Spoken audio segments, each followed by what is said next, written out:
Ce que vous n'entendrez pas ailleurs. Le moment littéraire, culturel, économique, philosophique, intellectuel.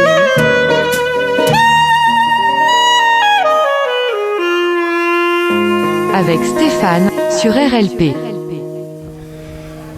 Eduardo de notre émission L'autre Amérique sur RLP 102.3, qui est aussi une association d'OPA, l'association Dordogne Périgord Amérique latine, du Rio Grande à la Terre de Feu. Eduardo, bonjour. Bonjour Stéphane. Bon, alors dis-moi, qu'est-ce que c'est que cette association d'OPA là? Alors, on va parler pendant 2 heures ou 3 heures. Allez, vous avez 4 heures. Allez, et 2 pages. Non, mais ça fait plus de 20 ans, Stéphane, que notre association a été créée, Béatrix et Eduardo. Oui. Hein? C'est vraiment la seule association qui a un président latino-américain, Oui. et une secrétaire française. D'accord. Voilà.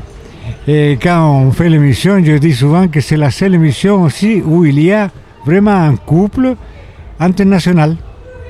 Parce que c'est Antoine qui fait la technique, je crois, avec toi, c'est ça? Non, pardon, non. Antoine s'occupe très bien de la technique, Oui. mais Béatrix lit des infos sur l'Amérique latine en français, D'accord. sans accent, Oui. parce que moi j'ai un accent. Bah oui, mais non, tu sais, quand j'étais à l'étranger, j'avais un accent français. Hein, ils me le disaient un petit peu. Et de toute façon, comme c'est indiqué là, dans notre tract, notre mission tient beaucoup à informer le public des RLP sur les problèmes qu'il y a en Amérique latine et aussi les choses positives. Oui, les bonnes choses aussi, parce que l'Amérique latine aujourd'hui revient à la mode. Par exemple, dans le monde des entrepreneurs ou même des expatriés, des jeunes, les jeunes qui veulent aller à l'étranger, aujourd'hui, beaucoup vont en Amérique latine. Moi, j'ai des amis personnels qui vivent au Brésil, qui vivent au Mexique, qui vivent en Argentine. Là, tu me parles du Chili, on en a parlé hier. Là, nos voisins à la Foire Expo fabriquent leurs bijoux au Mexique. L'Amérique latine a toujours été une terre d'immigration, mais là, elle redevient vraiment une terre d'immigration. Elle accueille beaucoup d'expatriés européens. Oui, et il ne faut pas oublier non plus qu'il y a une immigration depuis l'Europe vers les États-Unis, vers notre Amérique latine. Oui, c'est ça. Et maintenant, parfois avec des coups d'État ou des situations politiques très difficiles qui ont fait que des Latinos, surtout de l'Amérique centrale, essaient de partir aux États-Unis et aussi en Europe. Oui. Mais c'est la mondialisation, c'est le brassage des populations. Par exemple, j'avais des amis quand j'étais enfant qui venaient du Chili parce qu'ils avaient ton pays d'origine, parce qu'ils avaient quitté suite au coup d'État du général Pinochet. Et je me souviens de quelqu'un, là, un footballeur de l'équipe nationale qui, lui, il travaillait. Malheureusement, politiquement, ça passait pas. Donc, il avait dû partir de nuit du Chili pour arriver en France. C'était à 30 ou 40 ans. Mais là, aujourd'hui, depuis une quinzaine d'années, nous voyons sur LinkedIn les flux migratoires, les déplacements de population, parce qu'ils s'inscrivent sur les réseaux sociaux. Quand ils déménagent, on voit bien comment ils déménagent. Il y a énormément d'Européens qui maintenant vont en Amérique latine, aujourd'hui. Oui, mais tu sais, quand on parle d'immigration ou d'émigration, parce qu'il faut faire la différence, immigration quand on rentre, et dans un pays, émigration quand il repart de ton pays. Alors, je suis un immigré, émigré. Mais tu es les deux, tu as émigré du Chili et tu as immigré voilà. En France. Donc, tu as raison quand tu parles de... Mais maintenant, actuellement, parlons de l'actualité, c'est un problème mondial. C'est un problème. Je ne sais pas si c'est un problème, en tout cas c'est un phénomène mondial, oui. Oui, je crois que c'est un problème. Tu crois que c'est un problème ? Oui, tout à fait. Tu penses que ces gens qui se déplacent, c'est un problème ? Pardon. Dis-moi. C'est pas moi qui l'ai dit. Non, mais... j'ai des infos, des lectures, des documents qui disent l'exil, c'est une douleur, l'exil. C'est parfois même, on exagère parfois un peu, c'est un châtiment. J'insiste là-dessus. Hein. Et moi, par contre, je dis que c'est un problème. Hein. Quitter. Quand tu es contraint, c'est un problème. À quitter ton pays. Mais ça, c'est quand tu es contraint. Tu quittes d'abord, tu quittes tout ce qui t'entoure, ton travail, tes amitiés, ta langue. Mm-hmm. Et parfois, il faut se séparer de la famille. C'est vraiment quelque chose qui est très ancré. On le dit aussi que chaque exilé a son propre douleur, sa propre expérience en tant que... Là, tu me parles d'exilés. Moi, je te parle de gens qui... On dit que les voyages forment la jeunesse. Je te parle de gens qui sont contents de bouger. Bouger, changer de pays. J'ai plein d'exemples autour de moi. Ce n'est pas une douleur, ça a été un plaisir. Pardon, non. Là, Stéphane, excuse-moi de dire, une chose, c'est voyager comme j'ai eu la chance je connais mieux l'Europe et la France que mon propre pays.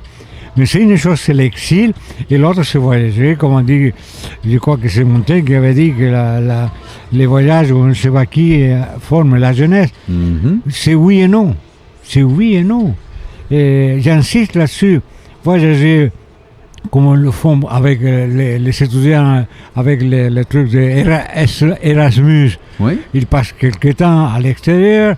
J'ai de la famille qui a fait l'expérience, française qui vont en Espagne ou ailleurs, mais ils retournent dans le pays. Ils retrouvent leur langue, ils retrouvent la famille, ils retrouvent ses amitiés. Bon. Mais tandis que l'exil, quand tu ne retournes jamais dans ton pays, c'est autre chose, complètement différent. D'accord. Et pardon, peut-être je vais t'embêter avec ça.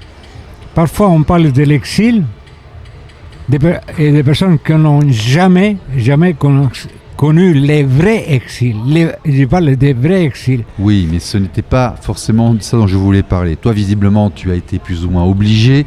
Nous avons parlé ce matin à une Ukrainienne qui a été contrainte. Elle s'est adaptée avec bonne humeur, sourire et réussite, il faut le dire. Et moi, je te mets aussi en avant l'autre face que j'ai vu notamment à Dublin, qui était le New York de l'Europe, où il y avait des gens d'Amérique du Sud, du Brésil, d'Argentine, des USA, de Tchéquie, de Lituanie, d'Allemagne, de Russie. Enfin, il y avait tout le monde. Dublin, c'était New York, c'était international. Et il y avait plaisir, tu vois. Et puis moi j'ai vu des mariages avec des Irlandais et quand j'étais en Asie, j'ai vu beaucoup de couples mixtes, de gens qui avaient refait leur famille. En France, nous avons aussi des gens qui ont été heureux. J'ai un cousin qui est français, qui s'est marié à une Italienne qui vit près de Rome, tu vois. Changer de pays n'est pas toujours une douleur. Ce n'est pas toujours contraint, ça peut aussi être une opportunité. Ça dépend des gens et des circonstances. Oui, en partie tu as raison. Moi, je le dis souvent aussi, il ne faut pas généraliser. Hein? Mais j'insiste là-dessus. D'accord. J'insiste. J'ai un bouquin, une revue consacrée à l'exil. Oui. Et Russes, latinos et d'autres pays qui ont été obligés de partir. Et il y a presque unanimité que c'est une douleur. Ah, quand ce n'est pas choisi, c'est un déchirement. Je peux l'entendre. Là, on te pousse à partir, ça peut être un déchirement. Ça, je peux l'entendre tout à fait. Et partir, c'est mourir un peu, dit un poète. Oui, il y a beaucoup de choses qui sont mourir un peu, tu sais, y compris parfois plus personnelles. Mais bon. Mais donc, c'est une jolie association, là, et donc tu nous parles de cinéma, de littérature, de conférences, avec des expositions, du folklore, de l'artisanat, parce que l'Amérique du Sud, en fait, si tu veux... L'Amérique latine, pardon. L'Amérique latine. Alors, pourquoi est-ce que je dis Amérique du Sud et toi tu me reprends en disant Amérique latine ? Explique-moi la différence entre Amérique du Sud et Amérique latine. C'est très simple. Dans le tract, tu les vois ici. Oui. Ça commence avec la frontière des États-Unis. D'accord. Hein? C'est l'Amérique centrale, ça, le Panama, le Mexique, tout ça. D'accord. Oui, mais nous, on parle l'espagnol, sauf le Brésil, depuis la frontière avec les États-Unis jusqu'à la Terre de Feu. D'accord. Hein, de Rio Grande. L'Amérique latine, c'est au sud des USA et l'Amérique du Sud, c'est en dessous de l'Amérique centrale. C'est ça, en fait. Et d'autant plus que, géographiquement, oui. Même une prof d'histoire géo a été étonné, un peu choqué quand je lui dis pardon, excusez-moi, mais quand vous partez de l'équateur, la moitié du globe terrestre, oui. À partir de là, c'est l'Amérique du Nord. C'est le Nord, pardon, oui. C'est le Nord. Si, les Mexicains ils sont considérés comme appartenant à l'Amérique du Nord. Oui, bon, à l'école, en tectonique des plaques, moi j'ai appris un peu. Bon, ça peut changer peut-être, mais bon, d'accord. Pourquoi tu ne veux pas accepter quelque chose d'évident? À partir de l'équateur, géographique, j'insiste, à partir de l'équateur, géographiquement, c'est le Nord. Mais parce que j'ai appris à l'école, moi, la tectonique des plaques, des continents, et on m'a expliqué que c'était 2 continents différents en se basant sur le Panama. C'est ce qu'on m'a appris, moi, à l'école. Oui, parfois à l'école, on dit aussi des bêtises. Ah, c'est fort possible. Alors, ce qu'on oublie un peu, c'est qu'en Amérique du Sud, il y a des auteurs, il y a de la culture, il y a des prix Nobel. Oui. Il y a énormément de choses. Nous avons 6 prix Nobel. 6. Au Chili, tu m'as dit? Oui, mais en dehors du Chili, il y en a 2 déjà. Oui. Il y a Mario Vargas Llosa, péruvien, qui a été accepté à l'Académie française d'ailleurs. Oui. Il est décédé il n'y a pas longtemps. Il y a Miguel Ángel Asturias, il y a Octavio Paz et d'autres qui m'échappent. Mais nous avons 6 prix Nobel. Et l'Amérique latine a influencé l'Europe, a influencé l'Occident, a influencé la France. On ne s'en rend pas forcément compte, mais la fraise du Périgord, qui est un des bijoux du Périgord, un joyau du Périgord, eh bien, en fait, elle n'est pas du Périgord. Non. Mais j'ai découvert. Stéphane, j'ai découvert. Non, mais explique-nous, c'est intéressant, les gens ne le savent pas, ça. La fraise a été découverte, je crois, en Argentine, tu m'avais dit. Attends 2 secondes. Vas-y, dis-moi. J'ai découvert ici en France beaucoup de choses de mon continent. Ben évidemment, oui. Hein? Oui. Et là, j'ai découvert que M. Fraisse, c'est un capitaine, je sais pas, des Français, qui a apporté la fraise du Chili. D'accord. Depuis le Chili. Et ça a été parti en Bretagne, quelque part précis comme ça, on peut faire des recherches. Et là, il y a eu ce qu'on appelle, des croisements génétiques, de la réplication. Oui.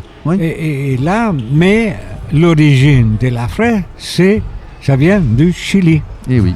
Et ben il a très bien fait ce monsieur, tu vois, de nous amener ça, parce que c'est vraiment bien. C'est un grand succès, ça a bien marché. Et les chewing-gums. Il y en a d'autres. Il y a le chewing-gum. Oui.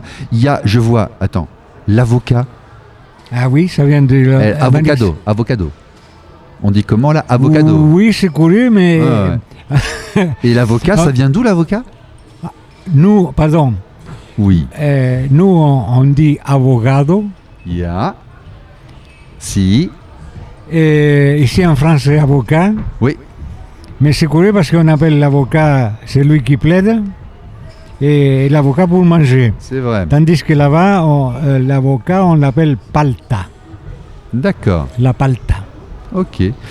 Donc, ça aussi quelque chose qui a sauvé par contre la France, parce qu'on était en période de famine et le roi a poussé les gens à en faire sa culture et ça a vraiment sauvé des millions de vies en France. C'est la pomme de terre.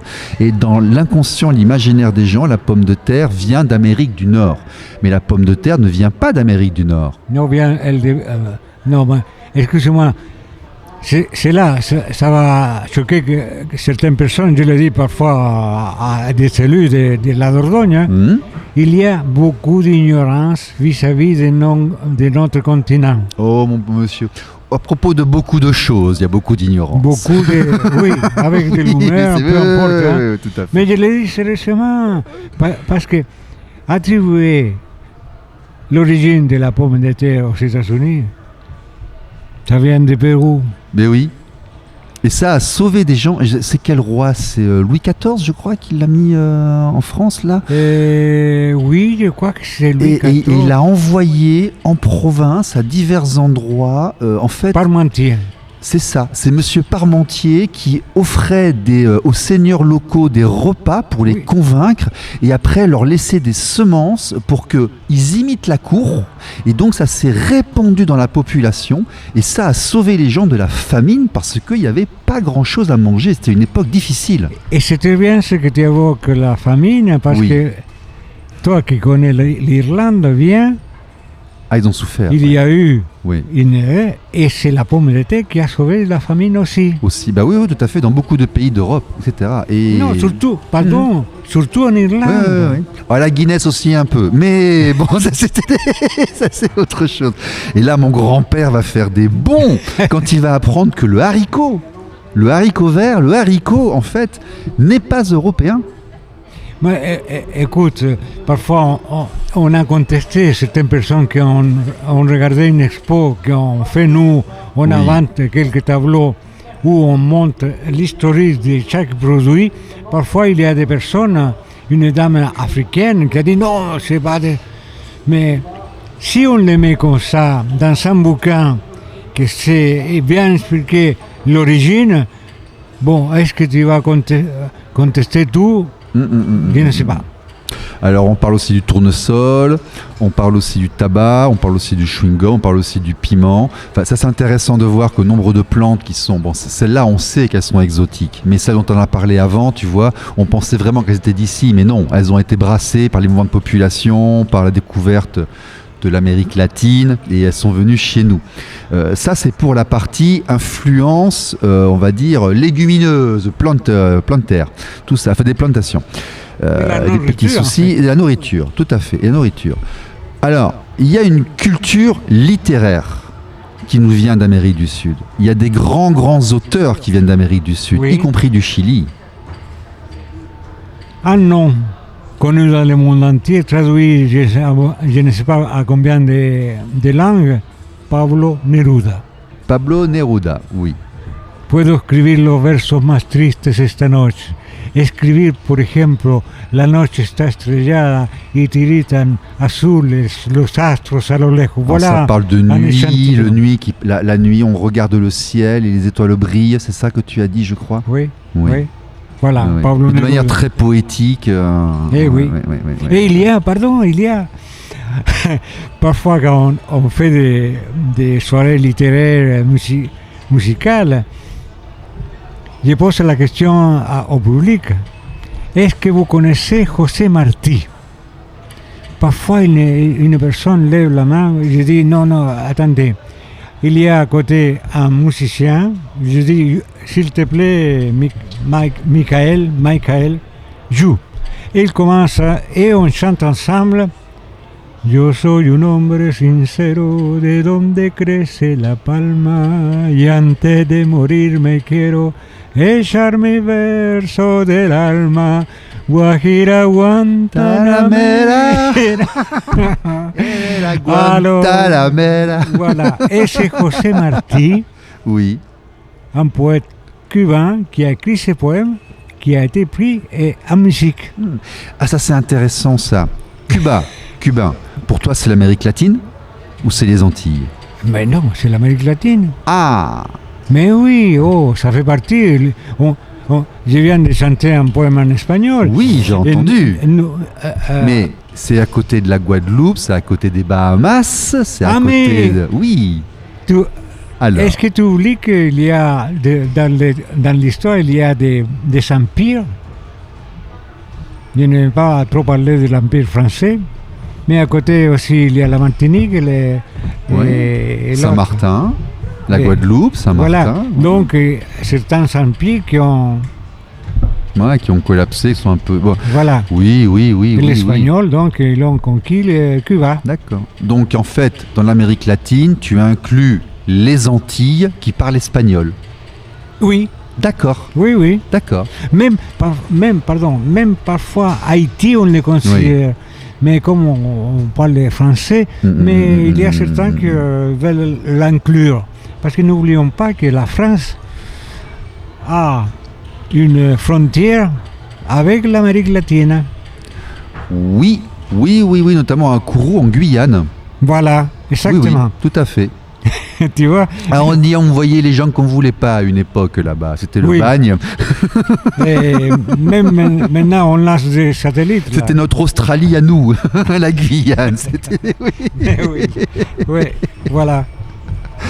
Ok. Et donc là, cette association de vous faites des conférences. Oui. Vous produisez un peu. Toi, tu as été prof d'espagnol, tu m'as dit, dans le Périgord. En Dordogne. Tu es venu nous voir après un passage à Paris, je crois. Tu as trouvé l'amour, tu as trouvé la paix, tu as trouvé le calme dans le Périgord et en Dordogne. Tu es avec nous. Tu fais de la radio, tu t'occupes de ce dont tu as à t'occuper. Tu fais des émissions et tu as aussi cette association. Et donc, au niveau exposition, tu en as qui viennent. Tu as des choses, une actualité, des événements d'OPAL va nous proposer certaines choses. Surtout l'expo sur les plantes devenues du Nouveau Monde. Oui, il y a un sujet là, oui, bien sûr. Et souvent, les élèves, parce que des écoles, des élèves sont venus avec les profs et ont découvert, par exemple, ce qu'on a parlé tout à l'heure, de la fraise. On avait oublié, on ne savait plus, c'était acquis, on est tellement habitué en fait que voilà. Exactement. Voilà, donc je pense que on a fait le tour, Stéphane. Non, parce qu'on va rappeler que l'Amérique latine, il y fait chaud, mais il fait aussi froid, parce que ça va beaucoup au sud. Le sud, là-bas, c'est la partie froide de l'Amérique latine. Le Chili il fait très froid l'hiver, dans la partie sud. Il y a les deux, pardon. Oui. Dans le nord, il fait très chaud. Oui, c'est votre avantage. Comme c'est en longueur, vous avez à la fois la mer et la montagne. Oui, non mais c'est vrai. Oui. Mais je veux dire, on retrouve ces plantes en Occident parce que il y a aussi des zones d'Amérique latine qui sont tempérées, comme la France. Il y a des zones d'Amérique latine qui sont tropicales, où on trouve le cacao et ce genre de choses. Et donc, les plantes se sont implantées chez nous, comme le haricot et comme la fraise et l'avocat, parce qu'elles sont dans des zones où le climat était très semblable. Oui. À propos du climat, figure-toi que quand je suis arrivé en France, je ne me sentais pas dépaysé complètement. Mais c'est dans la bonne partie du Chili, ça doit être pareil. Hein. Oui, bien sûr. C'est un climat tempéré. Où est le Chili ? Je suis obligé d'en parler, puisque on a, je ne sais pas si tu le sais, mais j'ai des ancêtres vignerons dans le Sauterne et autres. Les Chiliens, comme les Californiens, sont allés récupérer de la terre de Saint-Émilion, du cépage de Saint-Émilion, et sont allés faire du vin au Chili. Et tu trouves du vin chilien, mais qui est super bon. Oui, pardon. N'oublions pas qu'ici en France, il y a eu le phylloxéra. Oui. Et c'est à ce moment-là que ça a été sauvé. Je ne sais pas qui a apporté. Ils l'ont apporté au Chili. Oui.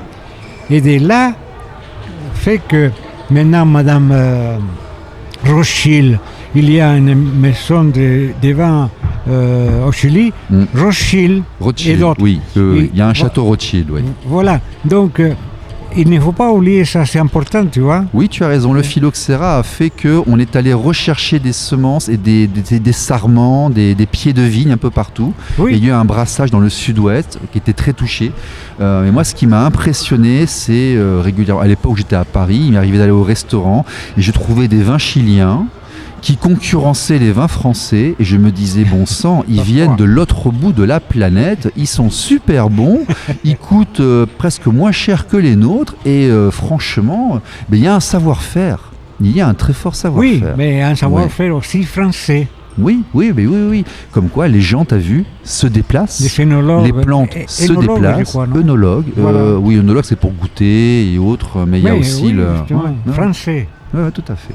Voilà. Bon. Et n'oublions pas, dernière chose, peut-être ça va choquer, la cocaïne bien de là-bas aussi. Ah mais ça généralement les gens ils l'ont bien compris. Et la Colombie, ce genre de choses. C'est bon. Non mais l'Amérique du Sud est aussi aujourd'hui un pays de liberté. Pour beaucoup de gens le considèrent comme un pays de liberté où il est encore facilement possible de faire une famille, d'avoir un terrain, d'entreprendre, de construire. C'est moins réglementé qu'en Europe. Certains caractères et profils psychologiques aiment bien, il faut le dire, on en parle beaucoup sur les forums. On verra si c'est vrai, on va voir si ça va durer. Tous ces gens qui nous promettent le paradis au Venezuela et au Panama en disant « je suis nomade là-bas ». On verra où ils seront dans 20 ans. Mais l'Amérique latine compte. Et Eduardo, merci. Stéphane, merci. RLP. Radio libre en Périgord.